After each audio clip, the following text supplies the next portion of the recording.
भी शाब्दिक ज्ञान है, आत्मज्ञान नहीं है।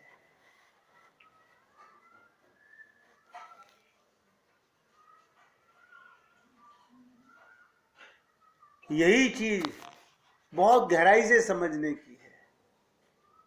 जब तक स्वयं का ज्ञान नहीं तो आपको दिव्य अर्थ का पता ही नहीं है। आप सोचते होंगे कि हम तो इतनी पूजा पाठ अर्चना उपासना करते हैं, वो सब नौटंकियां हैं, उनसे कोई समस्या का हल नहीं होने वाला। करत करत अभ्यास के जड़मती हो तो सुजान। हम सुजान बनने के चक्कर में हैं। जब तक स्वयं का ही ज्ञान नहीं है तो बाकी क्या ज्ञान होगा। लोगों के मन में एक शंका होती है कि परमात्मा आपके प्रेम से क्यों प्रभावित नहीं होगा। वो सोचते हैं क्या भगवान को हमारा प्रेम प्रिय लगेगा, क्या वो हमें हमारे प्रेम करने के बदले प्रेम देगा। बहुत ध्यान से सुनिएगा, भरपूर देगा। ये तो प्रेम का सागर है उसके पास। तो परमात्मा प्रेम का सागर है, वो तो प्रेम का सिंधु है। बहुत आश्चर्य की बात है कि साधक जनों वो प्रेम स्वरूप परमात्मा हम सबके हृदय में विराजमान है। देखिएगा, जिनसे आप प्रेम करते हैं वो आपके हृदय में विराजमान नहीं है, और जिनको आपने अपने हृदय में विराजमान किया भी हुआ है वो टेम्परेरी है, आते जाते रहते हैं। लेकिन भगवान कहीं नहीं जाता।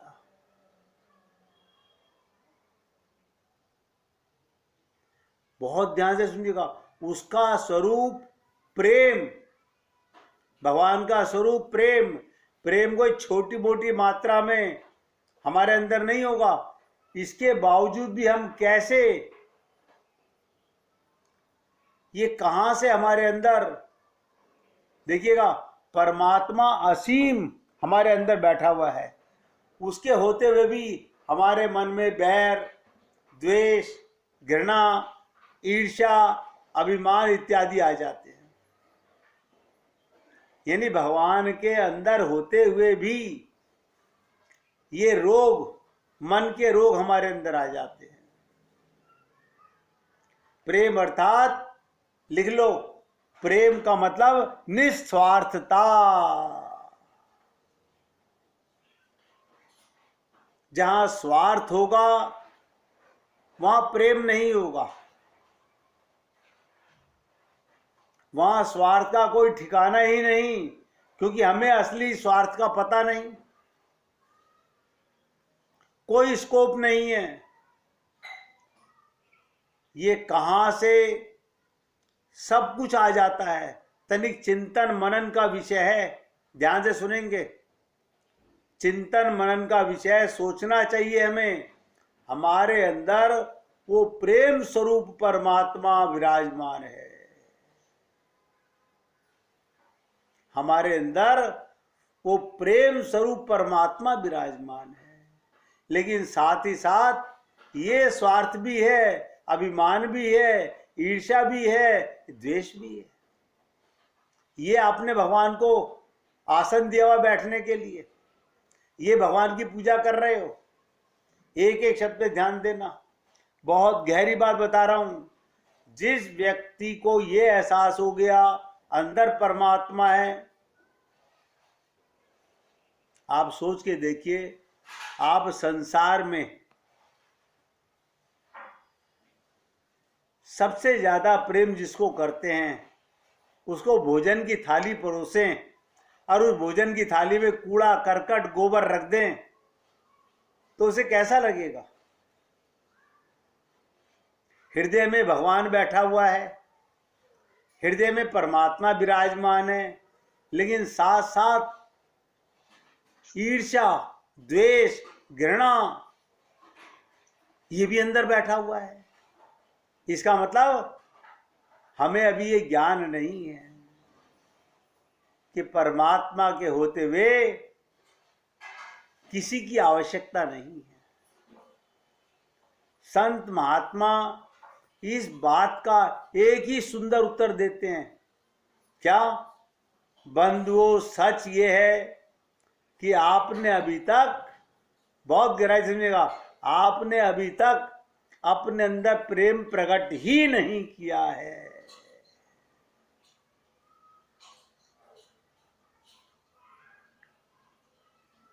प्रेम प्रकट किया हुआ होता तो ये संसार टिक नहीं सकता। हम धोखे में हैं। जहां प्रकाश हो वहां अंधकार कैसे रह सकता है, मुझे बता दीजिए। बस इतनी सी बात नोट कर लिए, जहां प्रकाश है वहां अंधकार नहीं आ सकता। जहां भगवान है वहां संसार तो अंधकार है। ये दोनों चीजें एक साथ अंदर कैसे हैं? इसका मतलब हम धोखे में हैं। ये जो आप राम राम जपते हैं, गोविंद गोविंद जपते हैं, तो हम साधना करते हैं सिर्फ इसलिए हमारे अंदर वो प्रेम प्रकट हो। प्रेम को प्रकट करने के लिए उसके नाम का उच्चारण करते हैं, हमारे अंदर परमात्मा प्रकट हो, फिर हम अंदर से माला माल हो जाएं। कैसे माला माल हो जाएंगे? परमात्मा के गुण, परमात्मा का स्वभाव, प्रेम स्वरूप, कृपा स्वरूप, क्षमा स्वरूप इत्यादि, ये सब उसके गुण हैं। यदि वो प्रकट हो जाता है, ध्यान दो, प्रकट होने का मतलब पूर्ण विश्वास कि भगवान मेरे साथ है। भगवान के प्रकट होने का मतलब क्या? पूर्ण विश्वास। देखिएगा, स्त्रियां शादी कर लेती हैं, उन्हें भगवान से ज्यादा पूर्ण विश्वास है पति मेरा सगा है, बेटा मेरा सगा है। आप सोच के देखिएगा, जब आपके अंतःकरण में संसार सगा है तो परमात्मा क्यों नजर आएगा? परमात्मा क्यों प्रकट होगा? वो तो अंदर ही बैठा हुआ है। और मैंने कहा परमात्मा के गुण हैं, स्वभाव उनका प्रेम स्वरूप है, कृपा स्वरूप है, क्षमा स्वरूप है। यदि वो प्रकट हो जाता है तो सारे के सारे गुण व्यक्ति के अंदर में ढल जाते हैं। अब आप देखिएगा, बहुत बड़ी बात नोट कीजिएगा, अगर परमात्मा का आपको अनुभव होने लगा तो आप प्रेम स्वरूप हो गए, आप कृपा स्वरूप हो गए, आप क्षमा स्वरूप हो गए। अब आपके मन में किसी के प्रति कोई दुर्भावना नहीं आ सकती। सारे के सारे गुण अपने आप अंदर आ जाएंगे, परिपूरित हो जाएंगे, लबालब आपका हृदय भगवान के प्रेम से भर जाएगा। अन्यथा कुछ नहीं। आराम से परमात्मा बैठे हुए हैं। जब तक आप उन्हें प्रकट नहीं कर लोगे, तो प्रकट करने के लिए आप सब साधना करते हैं, हम सब साधना करते हैं ताकि परमात्मा भीतर विराजमान हो। देखिएगा, कल राजकुमार जी ने एक प्रश्न रखा कि सत्संग सुनते सुनते इतने वर्ष हो गए, इतना समय गुजर गया, हमारे अंदर दृढ़ता परिपक्वता क्यों नहीं आ रही? क्योंकि हमने केवल सत्संग सुनने काम नहीं करेगा, उसके लिए साधना करनी पड़ेगी। और साधना के लिए दो चीजें, एक समय और एक संसार से वैराग्य। संसार से अलग होना पड़ेगा, कुछ दिन के लिए, बस उसके बाद भगवान का प्रेम आपको पकड़ लेगा। फिर कोई कितना भी चाहे, क्यों, उस प्रकाश के ऊपर अंधकार कभी हावी नहीं हो सकता। भगवान प्रेम स्वरूप है, प्रकाश स्वरूप है। उसके ऊपर ये संसार के रिश्ते नाते, ये पति, ये बेटा, ये पिता, ये माता, ये भ्राता, सब 0/100 है। ये तभी तक आपको इंपॉर्टेंट नजर आते हैं जब तक आपके हृदय में भगवान का प्रकाश उदय नहीं हो रहा है।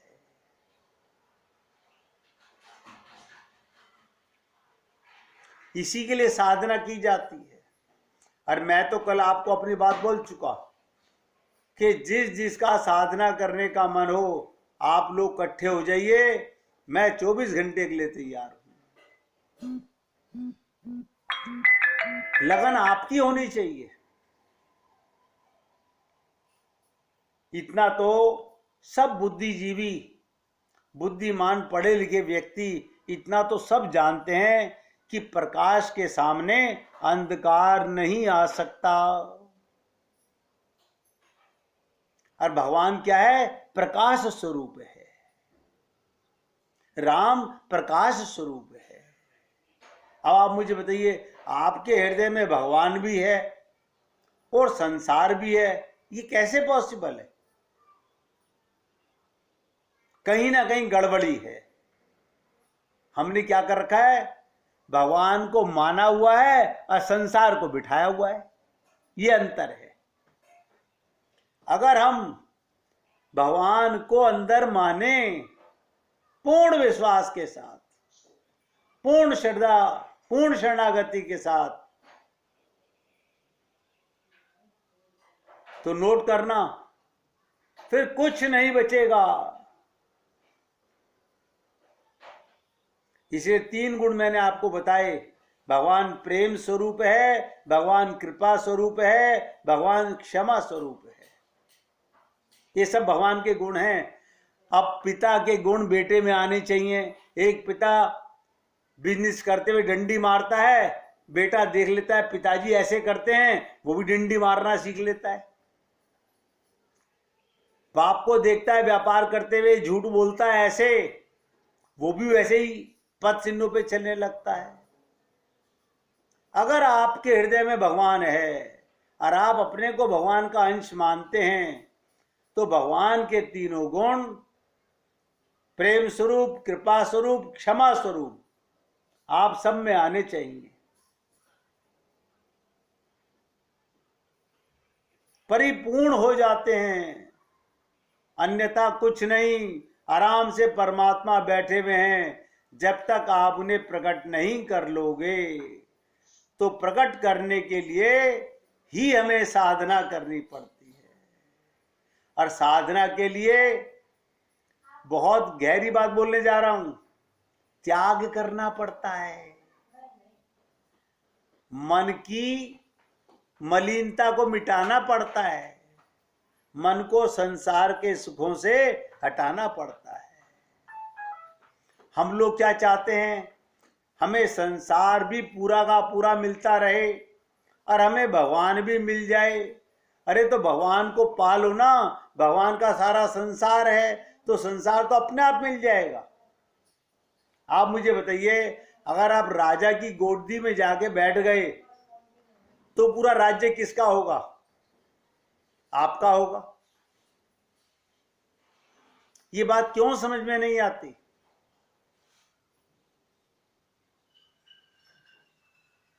परमात्मा भीतर विराजमान जो है, वो हमारे अंदर प्रकट हो, हमें एहसास हो, हमें अनुभूति हो, उनके गुणों का हम लाभ ले सकें। उनके 3 गुण जो मैंने कहा, प्रेम स्वरूप, कृपा स्वरूप, क्षमा स्वरूप, वो हमारे अंदर भी आए। अब आप कहेंगे ऐसा कोई उदाहरण दीजिए। सुन लीजिए। सुमंत, जानते हैं सुमंत कौन थे? राजा दशरथ के मंत्री, जब प्रभु राम लक्ष्मण मां सीता को छोड़कर लौटा, जब वापस आने लगे, घोड़े वापस लौटने को तैयार नहीं। बताइए, उस रथ के घोड़े लौटने को तैयार नहीं है, मुड़ मुड़कर पीछे देखते हैं। सुमंत उन्हें आगे हाँक रहे हैं और वो पीछे मुड़ मुड़कर देख रहे हैं। उनकी आंखों में, ये मैं मनुष्य की बात नहीं कर रहा हूं, घोड़ों की आंखों में आंसू हैं और घोड़े हिनहिना रहे हैं, मानो सुमंत से कह रहे हैं हमें यहीं छोड़ जाओ, हमारी नाक से नकेल निकाल दो, हमें भगवान राम के पास छोड़ जाओ, हम अकेले बिना राम के लौटने के आदी नहीं हैं,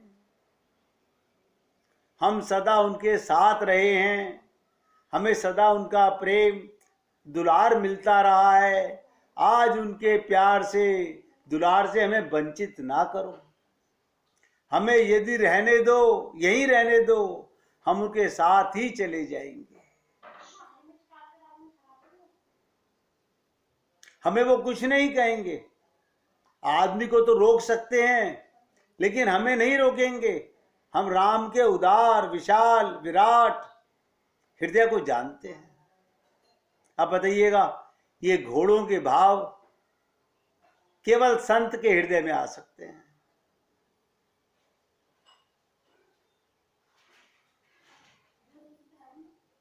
वो उनके अंदर की भावनाएं इस प्रकार की, लेकिन सुमंत को वापस लौटना था, अतः वापस आ गए हैं।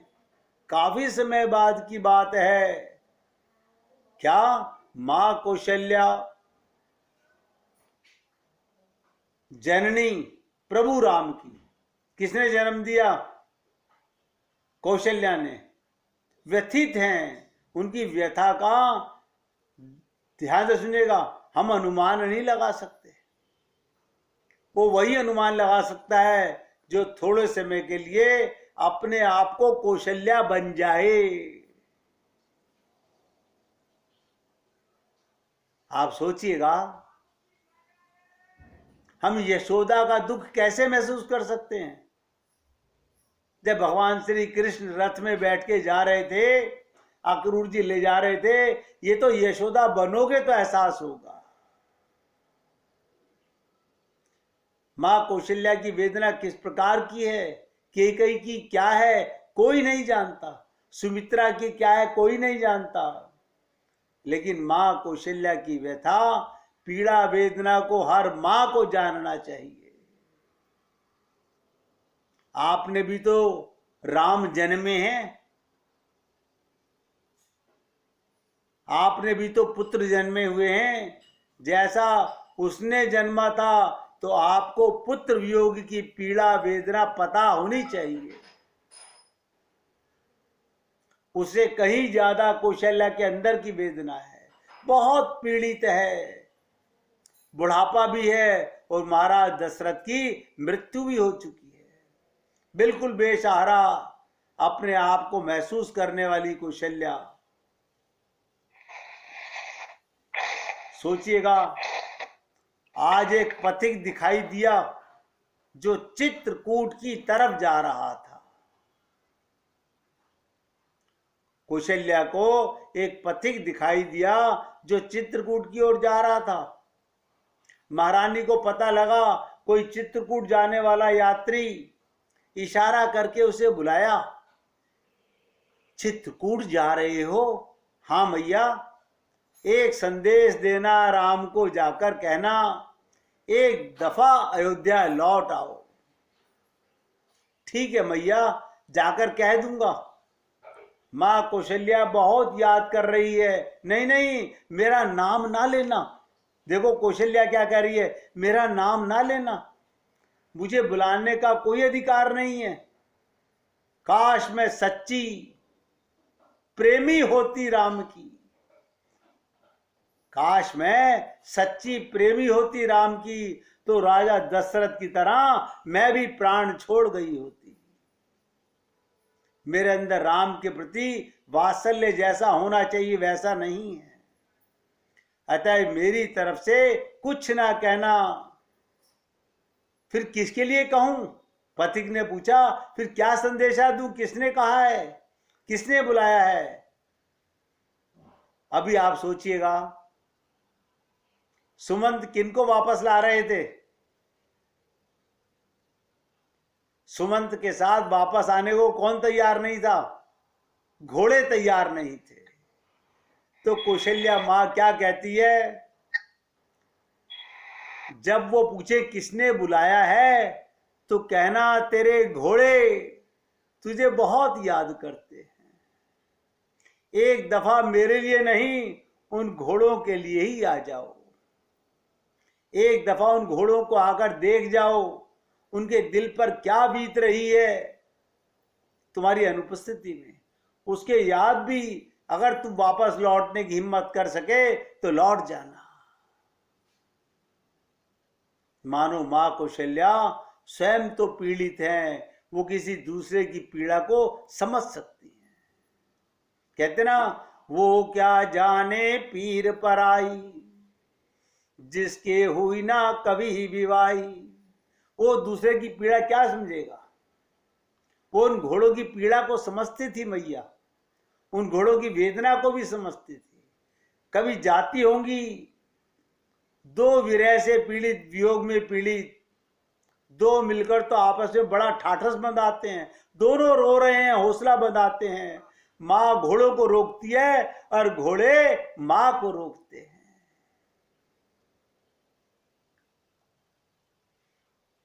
कभी कभी मां कौशल्या उनको देखने चली जाती होंगी।